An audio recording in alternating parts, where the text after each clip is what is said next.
Hello दोस्तों, मैं सुहेल कुमार।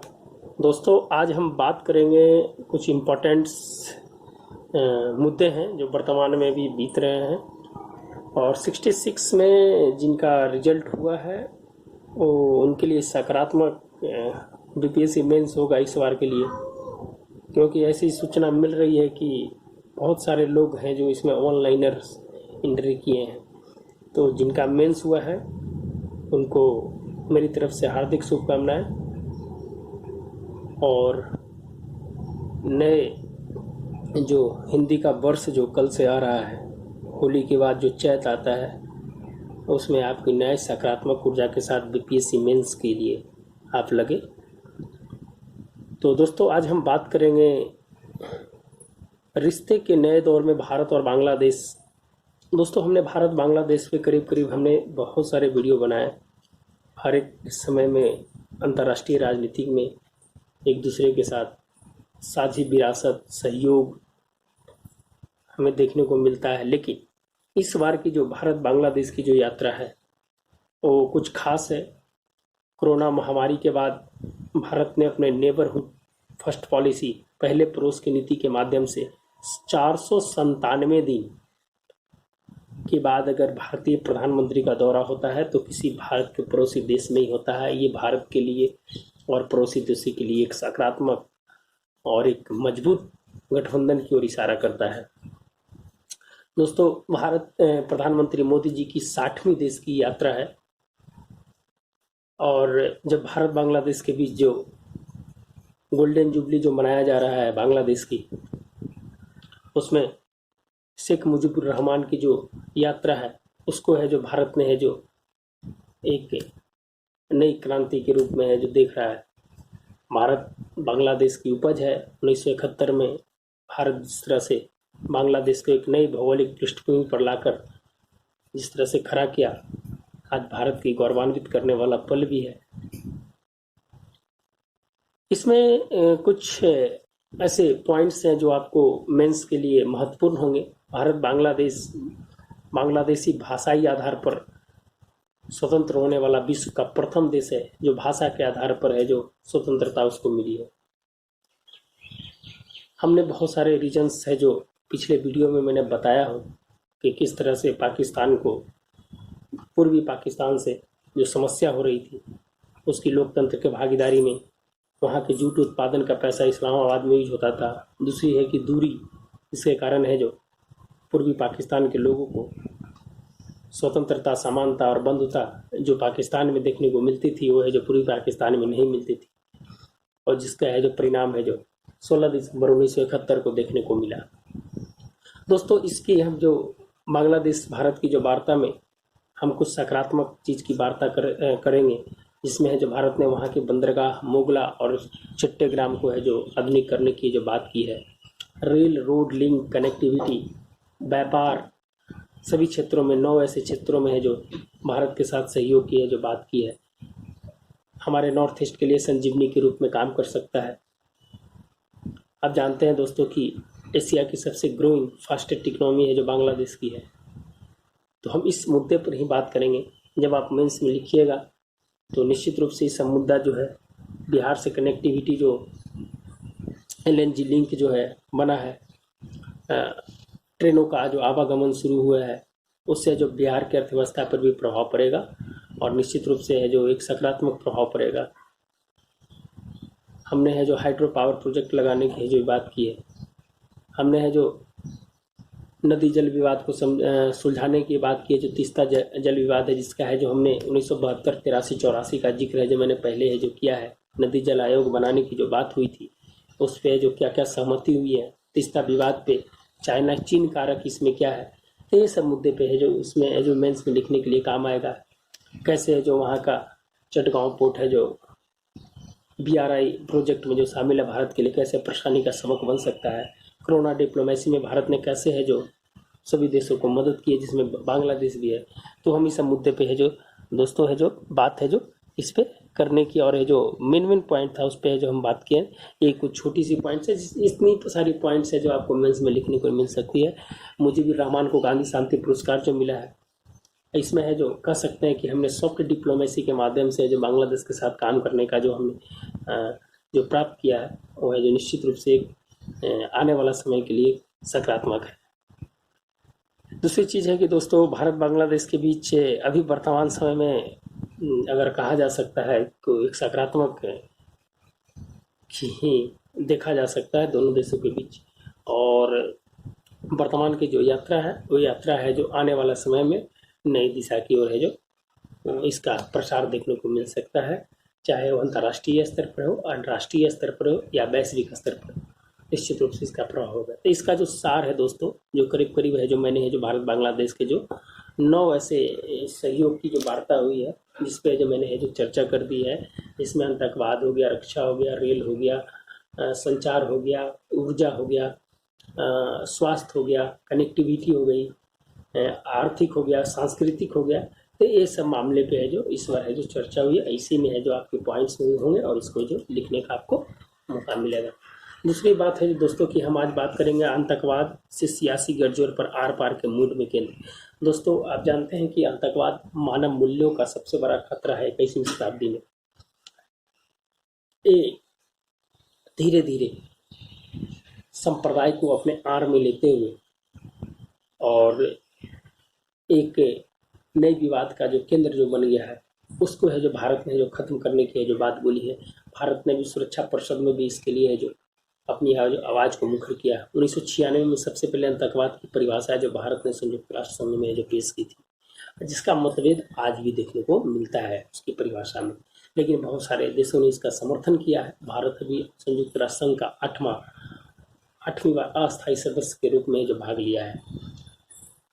हमें जम्मू कश्मीर के अगर बारे में बात किया जाए तो MHA रिपोर्ट्स के मुताबिक 67% है जो आतंकवाद में कमी आई है, 37% स्टोन पेल्टिंग में कमी आई है, और वहाँ के लोगों को बुलेट नहीं बैलेट चाहिए। लोकतंत्र की है जो मर्यादा को रखने के लिए हमें है जो बैलेट का प्रयोग है जो करना पड़ेगा।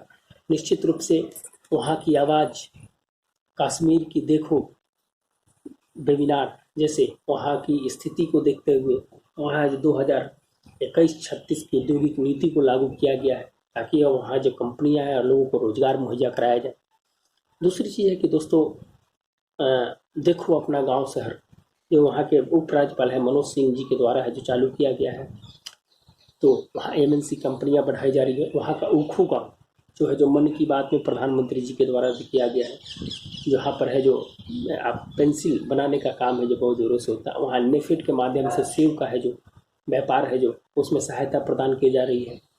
तो निश्चित रूप से जितने भी जम्मू कश्मीर के लिए भी है जो एक नया सूरज की उगती हुई किरण के बराबर है जो देखा जा सकता है, जो एक नई विकास की जो धारा है जो देखने को मिल सकता है। DDC का चुनाव की बात किया जाए, अलगाववादियों पर लगाम की बात किया जाए, अंतर्राष्ट्रीय स्तर पर भारत की वैश्विक छवि की बात किया जाए, OIC में समर्थन की बात किया जाए, मध्य एशिया में है जो अपने बात को पहुंचाने की बात किया जाए, संयुक्त राष्ट्र संघ में है जो इसकी बात किया जाए। लेकिन कुछ ऐसे देश हैं तुर्की, मलेशिया, चाइना जैसे देश, पाकिस्तान जैसे देश, जहाँ पर है जो भारत को है जो ना समर्थन देने की बात करता है। तो सबकी अपनी अपनी विचारधारा है, लेकिन अभी हमने जम्मू कश्मीर को एक नए रास्ते के रूप में देखा है और निश्चित रूप से ऐसा लग रहा है कि आने वाला समय में जो श्यामा प्रसाद मुखर्जी का जो बयान जो था उसको है जो पूरा होते हैं जो भारत ने देखा है। एक ध्यान, एक संविधान, एक पूरी संपूर्ण अखंडता जो भारत की जो पहचान रही है वो है जो देखने को मिल सकता है। अगर हम इसमें बात किया जाए दोस्तों कि जम्मू कश्मीर के बारे में 5 अगस्त 2019 के बाद वहाँ है जो परिसीमन है जो लागू किया जा गया है, चुनाव है जो कराए जा रहे हैं, और निश्चित रूप से वो है जो आने वाला समय में अभी जो केंद्र शासित प्रदेश है उसे जो केंद्र शासित प्रदेश पूर्ण राज्य का दर्जा भी देने की है जो बात की गई है। 15वें वित्त आयोग में 1% है जो स्पेशल जम्मू कश्मीर और लद्दाख के लिए रखा गया है। तो निश्चित रूप से है जो जम्मू कश्मीर के एक नया अध्याय है जो देखने को मिल सकता है। कुछ इसी तरह से दोस्तों इसके है जो सार के बारे में है जो हम बता रहे हैं। बांग्लादेश में कई बड़ी परियोजना का तोहफा देगा भारत, उसमें हमने करीब करीब सभी का चर्चा कर दिया है दोस्तों। जो हमने पिछले वीडियो में LNG की सिल्लीगुड़ी से पाप्तीपुर की बात की जाए जो 130 किलोमीटर का है, पेट्रोल उत्पाद की बात की जाए तो है जो करीब करीब द्विपक्षीय रिश्तों को मजबूत करने की बात किया जाए बांग्लादेश के विकास परियोजना में जापान की जो साथ देने की बात किया है उसका है जो दोस्तों करीब मैंने चर्चा कर दिया है। दोस्तों मराठा आरक्षण पर सुप्रीम कोर्ट की सुनवाई पूरी हुई है, उसका फैसला सुरक्षित रह गया है। इसके दोस्तों आप जान सकते हैं कि जो मंडल जजमेंट था इंदिरा साहनी केस को, उसको है जो पूर्ण विचार करने के लिए जो 9 जजों की बेंच थी उसको 11 जजों की बेंच में करने का है जो पूर्ण विचार करने का जो फैसला लिया जा सकता है, अभी फैसला को सुरक्षित रखा गया है। अब इस पर देखते हैं। इसमें कुछ है जो दोस्तों जो 120 संविधान संशोधन जो EWS का हुआ था, जिसमें जो 50% को क्रॉस कर गया था, जिसपे है जो बात चल रही है जो मराठा आरक्षण जो महाराष्ट्र में दिया गया है 12% और 13% शैक्षणिक और इसमें शिक्षा में और नौकरियों में जो दिया गया है जो 50% को पार कर गया, उसकी संवैधानिकता को जांच करने के लिए है जो इसकी फैसला को सुरक्षित रखा गया। सुनवाई 10 दिन की सुनवाई पूरी हो गई है इसकी। और इसमें कुछ अनुच्छेद की जो बात की गई है दोस्तों 342 का 1, 366 का 26 और 102, 15 का 4 और 16 का 4, ये कुछ है जो इम्पोर्टेंस इसमें अनुच्छेद का प्रयोग किया गया है। इसके बारे में आप है जो पढ़ लीजिएगा। क्या है जो केंद्र सरकार है जो राज्यों की जो आरक्षण की व्यवस्था जो थी उसको क्या खत्म कर देगी, इस पे है जो इसकी संवैधानिकता की जांच के लिए है जो सुप्रीम कोर्ट का फैसला बहुत ही लैंडमार्क जजमेंट माना जा सकता है अगर ये फैसला अगर कुछ नया आता है तो। क्या है कि जो मंडल साहनी केस का जो इंदिरा साहनी केस का जो मंडल जजमेंट था उसको है जो ये पूर्ण विचार करेगा और 11 जजों की बेंच के पास इसको भेजा जाएगा। तो कुछ इसमें है जो इस प्रकार की है जो बातें थी दोस्तों। जयशंकर बोले चीन भारत के लिए चुनौतीपूर्ण पड़ोसी। निश्चित रूप से दोस्तों भारत के साथ जो चीन की जो अहमियत है, विकास के साथ सहयोग के साथ है जो विवाद की स्थिति रही है हमेशा। अभी है जो गलवान घाटी में दौलत गोल्डी के पास जो BRO ने जो रोड बनाया था जो भारत की रणनीतिक और सामरिक रूप से बहुत ही महत्वपूर्ण था, करीब 4 महीने होने के बाद दोनों देशों की एक ग्रामीण दौर की वार्ता के बाद है जो दोनों देश अपने अपने सेना को हटाने और एक सकारात्मक भूमिका में आगे बढ़ने की जो कदम है उसका है जो सराहना है जो सभी देशों ने किया है। निश्चित रूप से दोनों देश 21वीं सदी के एशिया के सबसे महत्वपूर्ण देशों में आती है और भारत को इससे चाइना से निश्चित रूप से है जो खतरा है। जहाँ तक ताइवान, हांगकांग और तिब्बत की बात में भारत ने अपना है जो समर्थन किया है, उससे है जो चीन की जो वर्तमान व्यवस्था है वो भारत के प्रति है जो नकारात्मक हुई है। और इसे दूसरी चीज़ की जो क्वाड के जो मामले हैं, अगर हम क्वाड की जो चर्चा करते हैं दोस्तों की क्वाड की स्थापना 2004 में आपदा के समय किया गया था। 2007 में जापान के पूर्व प्रधानमंत्री शिंजो एबे के द्वारा इसकी इनिशिएटिव ली गई थी और 2017, 2018 और 2020 अभी वर्तमान समय में जो राष्ट्रीय अध्यक्ष की जो पहली बैठक हुई है वो क्वाड की एक बहुत ही हिंद प्रशांत महासागर के लिए एक बहुत ही रणनीतिक माना जा रहा है दोस्तों। इसके 2 पहलू पर हम बात करेंगे। पहला पहलू है दोस्तों कि क्वाड की जो स्थापना हुई है वो है जो स्थिरता लाने के लिए की गई है। आतंकवाद, समुद्री सुरक्षा, विस्तारवादी नीति, वॉल्फ बर्गर पॉलिसी को रोकने के लिए है जो की गई है। चीन की जो विस्तारवादी नीति है उसके प्रति है जो वहाँ की जो 13 लाख वर्ग किलोमीटर जो साउथ चाइना सी है उसमें है जो स्थिरता लाने की बात की गई है। अनक्लोज 1982 का जो नीति है उसको है जो रखने की बात की गई है। तो निश्चित रूप से दोस्तों है जो ये क्वाड बहुत ही महत्वपूर्ण साबित होने वाला है। लेकिन इसके सेकंड पहलू अगर देखा जाए दोस्तों कि क्वाड की भारत ही एक ऐसा देश है जिसके साथ चीन की जो सीमा है जो लगती है, तो भारत को यहाँ पर है जो बहुत ही आगे बढ़ने के लिए है जो इसकी रणनीतिक पहल है जो निश्चित रूप से होनी चाहिए। अगर हम कुछ बातों की बात किया जाए दोस्तों की फिलीपींस 2012 में जिस प्रकार चीन ने विस्तारवादी नीति के चलते फिलीपींस के कुछ एरिया को कब्जे में किया था, उस समय चाइना अमेरिका फिलीपींस के कुछ है जो समर्थन नहीं कर पाया था। तो भारत भी इस कदम को आगे है जो फूक के रख रहा है। क्वाड की पॉलिसी में क्वाड 2.0 है जो बढ़ने वाला, जिसमें है जो दक्षिण कोरिया और ताइवान जैसे लोकतांत्रिक देशों को जोड़ने की बात की जा रही है, जैसे डेमोक्रेटिक देश है उसको जोड़ने की बात की जा रही है, जैसे D10 जो बोरिस जॉनसन के नेतृत्व में चल रहा है उससे भी है जो आगे ले जाने की जो बात की जा रही है। तो क्वाड हमारे लिए बहुत ही महत्वपूर्ण है। दूसरी चीज़ है कि बाइडेन प्रशासन ने भी कुछ दिन पहले है जो चाइना के साथ है जो अलास्का के एरिक्सन में जो बातचीत हुई थी, वो बातचीत में जो चीन की जो विस्तारवादी नीति है और चीन की जो नीति उस नीति पे है जो दोनों देशों के बीच है जो कुछ खटपट खबरें आने की है जो खटपट खबरें हैं जो कुछ आई है, जिसका है जो मूल्यांकन है जो किया जा रहा है।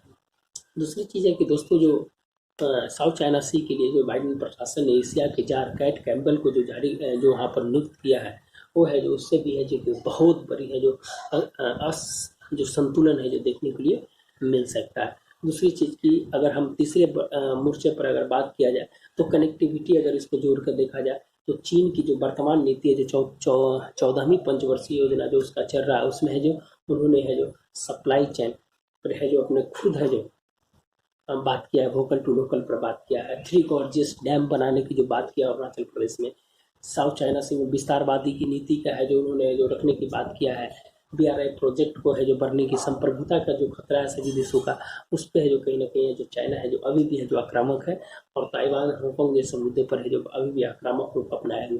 तो निश्चित रूप से 21वीं सदी के लिए भारत और अमेरिका जैसे देशों को एक साथ आना और दूसरी तरफ है जो इस चीन की विस्तारवादी नीति और साउथ चाइना सी पर अस्थिरता को कंट्रोल करने में एक निश्चित रूप से है जो मदद मिलेगी। तो दोस्तों कुछ ऐसे ही बातें पर है जो हम आपको यहाँ छोड़ जाते हैं निश्चित रूप से। और कुछ और ऐसे चीज़ है जैसे है जो आपका अभी जल संचय की जो बात किया जा रहा है, कैच द रैन जो अभी है जो नवंबर तक 1 साल तक है जो उसको चलेगा, इसका है जो निश्चित रूप से है जो इसका रखा गया है टैगलाइन है कि जहाँ पर आपकी बारिश की बूंदें हैं या कहीं भी है उस चीज़ को है जो आपको संजोगना है।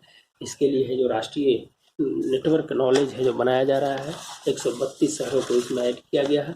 तो दोस्तों यही जो मेन चीज़ है, और इस पर है जो राष्ट्रीय जल आयोग का रिपोर्ट्स आप है जो लिख सकते हैं, वर्तमान समय में क्या भारत सरकार और बिहार सरकार की क्या क्या योजनाएं हैं उस योजनाओं को लिख सकते हैं। हार्वेस्टिंग का काम करना है, हमें है जो स्प्रिंकल सिंचाई पे ये सब पे जोर देना है, जल संचय करना ताकि हमें जो रिचार्ज किया जा सके। आप जानते हैं दोस्तों कि बरसात का मात्र 35% पानी ही हमें जो रोक पाते हैं, 65% पानी है जो समुद्र में चला जाता है। हमें मिट्टी के कटाव को रोकना है, हमें है जो कंक्रीट की विशाल पर्यावरण को हमें है जो नहीं लगाना है, हमें है जो हरियाली प्राकृतिक हरियाली पे जो विशेष ध्यान देना है, ग्रीन इंडिया बनाना है। ग्रीन मिशन जो भारत सरकार की चल रही है, SDG इंडेक्स में कैसे है जो पर्यावरण की बात की गई है, तो इस पे है जो हमें बात करना है। निश्चित रूप से हमें सेव करना है ताकि आने वाला है जो सतत विकास के लक्ष्य को हमें पूरा किया जा सके। तो ये कुछ बातें हैं दोस्तों जिस पे है जो हम चर्चा करेंगे। एयर क्वालिटी इंडेक्स की बात करना वो एक बहुत बड़ी चर्चा हो जाएगी दोस्तों, फिर हमें कभी है जो इसकी चर्चा है जो करेंगे। एक और जो दोस्तों बहुत इम्पोर्टेंट है जिसकी हम बात आज के बारे में, आम चुनाव तक मिल सकती ई वोटिंग की सुविधा। IIT मद्रास के साथ ब्लॉकचेन तकनीक पर है जो चुनाव आयोग काम कर रहा है, और आने वाला 2024 में एक देश एक चुनाव पर है, एक देश एक चुनाव पर है जो निश्चित रूप से इसको लागू करने की है जो बात की गई है।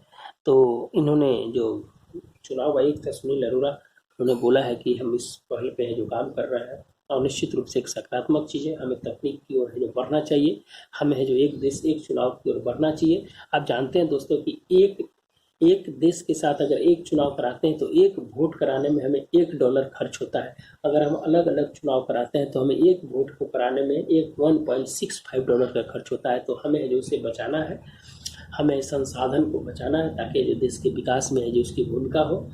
लेकिन इसके कुछ सकारात्मक और कुछ नकारात्मक पक्ष भी हैं दोस्तों, तो हम इसकी बताएंगे। इसकी संवैधानिकता में है जो संशोधन करने पड़ेंगे, हमें कुछ क्षेत्रीय पार्टियों को है जो ध्यान में रखना पड़ेगा, क्षेत्रीय मुद्दों को ध्यान में रखना पड़ेगा। भारत विविधता में एकता वाला देश है, तो हमें है जो इस पे आगे जाने से पहले है जो इसकी है जो पूरी है जो व्यवस्था है जो करनी पड़ेगी।